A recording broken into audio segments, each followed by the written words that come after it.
ദൈവമായ കർത്താവ് അരുളി ചെയ്യുന്നു, ആരുടെയും മരണത്തിൽ ഞാൻ സന്തോഷിക്കുന്നില്ല. നിങ്ങൾ പശ്ചാത്തപിക്കുകയും ജീവിക്കുകയും ചെയ്യുവിൻ. എസെക്കിയേൽ 18:32. ദൈവം ആരുടെയും മരണത്തിൽ സന്തോഷിക്കുന്നില്ല. നമ്മൾ പശ്ചാത്തപിക്കുകയും ജീവിക്കുകയും ചെയ്യണം.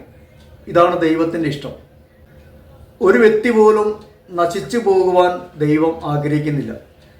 എല്ലാവരും ദൈവത്തിൻ്റെ സന്നിധിയിൽ ജീവിക്കണമെന്നാണ് ദൈവം ആഗ്രഹിക്കുന്നത്. കർത്താവിൽ നിന്നും നാം അകന്നു പോകുമ്പോൾ നമ്മൾ മരണത്തിലേക്ക് നയിക്കപ്പെടുകയാണ്.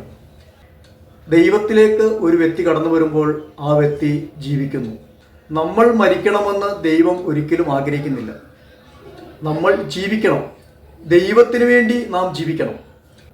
തൻ്റെ ഏകജാതനെ നൽകുവാൻ തക്കവിധം ദൈവം ലോകത്തെ അത്രമാത്രം സ്നേഹിച്ചു.